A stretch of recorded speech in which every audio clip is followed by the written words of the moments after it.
Oke guys, mga kurang anak usembau, sister and brother, kali ini kita akan belajar nama-nama hari ya dalam bahasa Sangihe. Dalam bahasa Sangihnya itu arengu welo suwirang Sangihe. Arengu nama-nama hari di dalam bahasa Sangir. Hari Senin, Mandake. Hari Selasa, Salasa. Nah, dari mana kira-kira orang Sangir mendapatkan nama-nama hari ini? Ya, kita akan bahas selanjutnya. Jadi, kata Mandake itu sebenarnya dari bahasa Portugis. Kalau dalam bahasa Inggris kan Monday. Lanjut. Rabu, Arba. Kamis, Hamise.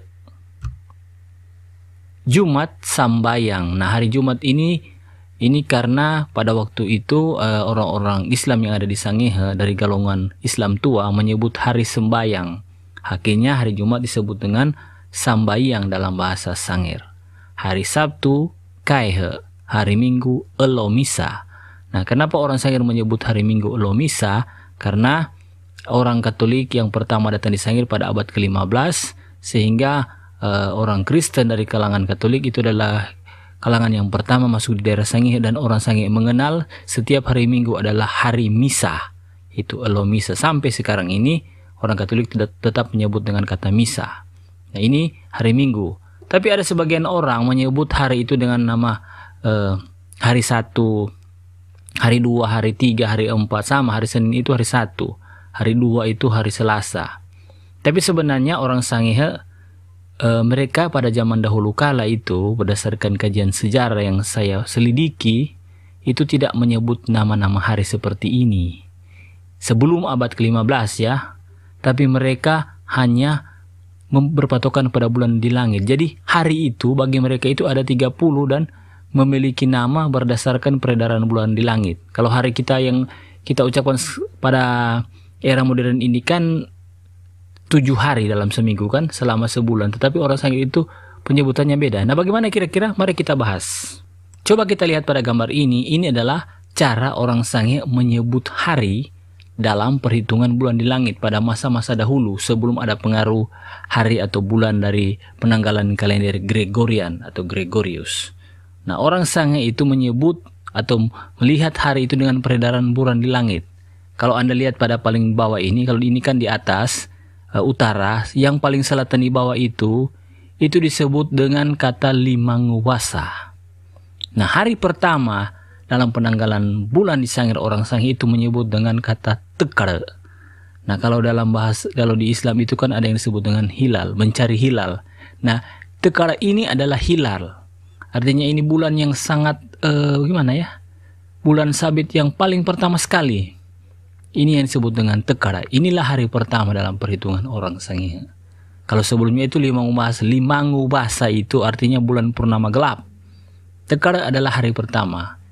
Keduanya adalah Kahumata Pakesa. Nah, saudara-saudara perlu perhatikan bahwa perhitungan astronomi atau perhitungan bulan orang Sangihe itu berhubungan dengan cuaca, berhubungan dengan pola menanam, berhubungan dengan penebangan kayu, berhubungan dengan menurunkan perahu. Jadi ada bulan-bulan di mana orang tidak menanam, ada bulan-bulan di mana orang mendirikan rumah atau melakukan hajatan-hajatan atau melakukan sesuatu upacara ritual. Kita bahas lebih lanjut. Kahumata Karuane, Kahumata Katelune. Setelah itu Sehangu Harese. Jadi cara Anda menentukan ini adalah, kalau zaman sekarang kan kita agak sukar menentukannya. Jadi kita lihat saja bulan di langit atau lihat di Google kapan dia akan terjadi bulan purnama, karena itu lebih patokannya ya. Tapi kita lanjut dulu. Setelah itu Sehangu Harese, Batangengu Harese, Likudu Harese, Sehangu Letu, Batangengu Letu, Likudu Letu, Awang, Sehangu Pangumpia, Batangengu Pangumpia, Umpau, dan yang paling utara paling di atas ini adalah Limangu Hurang atau bulan purnama penuh. Nah, di bulan purnama penuh inilah patokan orang sekarang untuk menentukan perhitungan bulan karena dia kelihatan. Nah, kalau kita sudah melihat bulan purnama penuh, maka pada keesokan harinya itu adalah teping. Selanjutnya Sai Pagesa, Sai Karuane, Sai Katelune, Sehangu Harese, Batangengu Harese, Likudu Harese, Sehangu Letu, Batangengu Letu, Likudu Letu, Awang, Sehangu Pangumpia, Batangengu Pangumpia, Umpau, dan seterusnya dan seterusnya. Jadi jika orang sudah melihat atau mengikuti perhitungan bulan di langit ini, maka dia tidak perlu lagi melihat ke langit. Karena misalnya saya sudah menghitung dari 5 bulan, Setelah itu saya mengikuti terus peredaran ini, maka di saat saya mengetahui, oh ini adalah waktunya sehangu letu atau batangengu harese atau likudu letu, maka orang akan tahu bahwa saat ini adalah saat yang tepat orang-orang itu untuk misalnya melaut, karena pada waktu itu biasanya air naik. Ya, dan pada waktu likudu letu ini bulan yang agak kurang baik untuk memotong bambu. Karena dikatakan bahwa bambu itu akan cepat dimakan rayap. Nah, di manakah cara-cara yang paling tepat untuk memotong bambu? Yaitu pada saat setelah tekar atau setelah kahumata karwane, setelah limangubasa. Nah, sedangkan untuk pernikahan biasanya orang mencari bulan-bulan yang biasanya bulan-bulan yang teduh. Nah, biasanya itu ada di bagian dari likudu harese sebelah kiri ya guys. Nah itu. Sedangkan untuk perhitungan-perhitungan acara nikah atau acara-acara sebagainya itu biasanya orang melihat di saat bulan-bulan awang pangumpia atau misalnya sehangu pangumpia. Jadi Anda bisa melihat di sini.